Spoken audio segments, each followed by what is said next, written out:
poteka v izobraževalnem centru zaščite in reševanja planirana teoretična vaja za primer nesreče v nuklearni elektrarni Krško.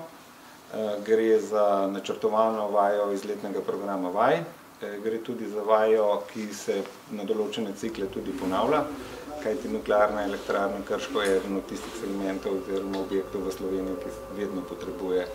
ažuriranje določenih načrtov oziroma ukrepov za posamezen odziv.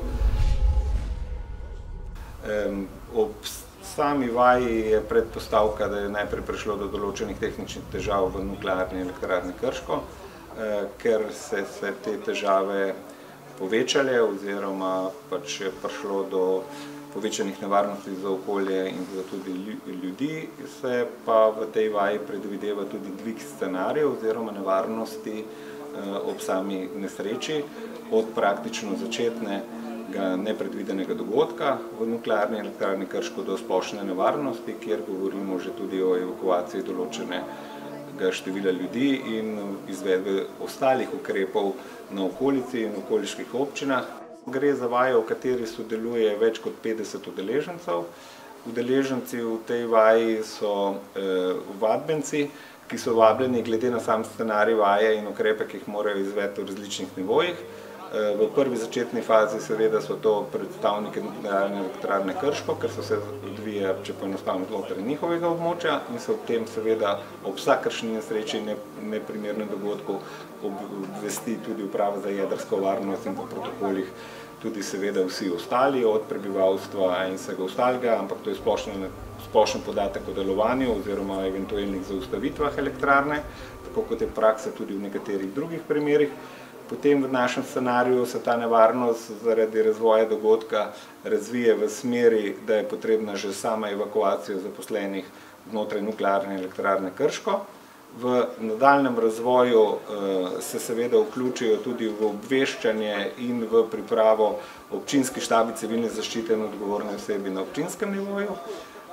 Z naraščajočo nevarnostjo se v nadaljevanju vključijo tudi regijski sestavi in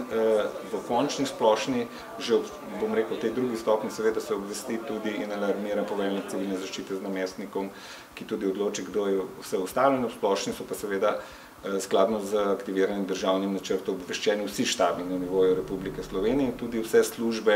od UKOM-a, kritične infrastrukture in različnih ministrstev, ki se že tudi v nekaterih drugih, kajti v primeru jedrske nesreče je treba poudariti, je ukrepanje nekoliko mogoče drugače kot v primeru nekih požarov oziroma nekih drugih dogodkov, kjer je nujno čim prej ljudi umakniti in odstraniti iz možnosti neposredne nevarnosti in ga dati v nek zaprti prostor in seveda izvajati preventivne ukrepe, kot so zagrinjanje z ogrinjali, uporaba zaščitnih mask in podobnih zadev in čim manjše gibanje, dokler je splošna nevarnost, zaradi tega, ker je vsakršnokoli gibanje zaradi možnosti vdihavanja ali pa kontaminiranja na prostem seveda zelo problematično.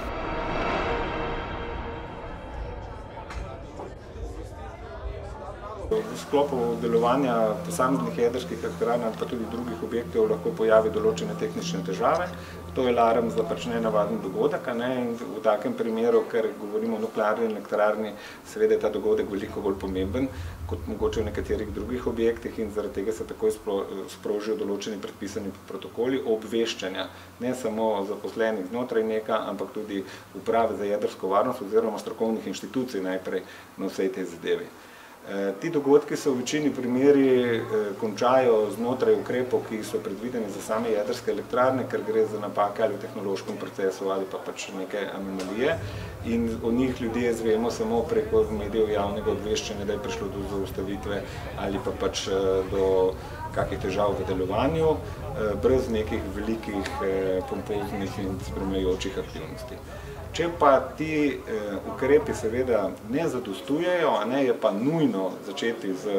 pravočasno z obveščanjem prebivalstva in izvajanjem ostalih ukrepov, kar pomeni, da ko nuklearna elektrarna in ukrepi ne morejo več biti samo v krogu nuklearne elektrarne in eventualne evakuacije zaposlenih znotraj nuklearke, se pa potem vse skupaj to začne odvijati na lokalno-regionalnem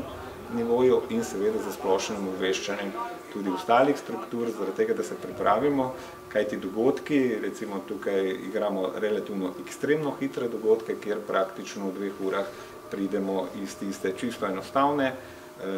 nepredvidenega delovanja do splošne nevarnosti, kar v svoji praksi bi se lahko tudi v resnici zgodilo. In zaradi tega je še toliko bolj pomembno, da službe zelo natančno vejo, kdo mora koga obvestiti in kako mora aktivirati, kajti tukaj to ni, recimo, da imamo en dan ali pa 2-3 dni časa, ampak je treba praktično v nekaj urah lahko narediti tudi kompletno regijske ali pa državne ukrepe. Sami vaji pa seveda se preigravajo realistične situacije in današnja realistična situacija je čisto konkretni vremenski pogoji, tako z vidika padavin, temperatur, kakor tudi same rože vetrov, tako da pač naši vadbenci niti približno niso vedeli, v katero smer bi lahko šel potencialno radiološki oziroma drugi onesnaženi oblaki in vse ostalo. In to seveda lahko zakomplicira samo vajo, kajti zadeve izvidejo iz tistih klasično predpisanih nalog. Tipični primer, ki se je že zdaj v vaji ugotovil, da obstajajo scenariji recimo 2 izhodnih lokacij v primeru evakuacije, ki se pa lahko hitro spremenijo, kolikor se na glavni evakuacijski poti obrne rože vetrov in da je glavno onesnaženje ravno na tej poti, kar se je pač na današnji vaji v resnici tudi zgodilo, kar pomeni, da je treba povsem neke druge ukrepe glede zagotavljanja prevoza, glede zaklanjanja ljudi in vse ostalo sprejeti. In tudi zaradi hitrosti vetrov je bilo recimo danes ugotovljeno, da je zelo hitro treba narediti evakuacijo v 3-kilometrskem pasu, mogoče v nekih drugih vremenskih razmerah bi bilo to povsem drugače. V Republiki Sloveniji se dejansko kar nekaj pripravo vaje praktično že na začetku leta določen datum izvedbe vaje, tako da tako obsežno vajo in scenarij ni možno pripraviti v 1 do 2 dnevih, ampak se pripravlja scenarij veliko več časa med različnimi inštitucijami, zaradi tega, ker je treba tudi nenazadnje zagotoviti ljudi, ki sodelujejo v tej vaji. Tako da namen te vaje je dejansko pač naše tekoče delovanje nuklearne elektrarne Krško in prilagajanje ter vajo na jedrski objekt, ki ga imamo v Republiki Sloveniji. Seveda je pa vsaka taka naša vaja vedno nekoliko tudi aktualizacija na določene razmere, kaj bi bilo neresno, da nekaterih podobnih ukrepov, ki se tudi lahko zgodijo v neki drugi situaciji, ne preigravamo oziroma pač ne izpostavljamo oziroma se pač probamo tudi prilagoditi.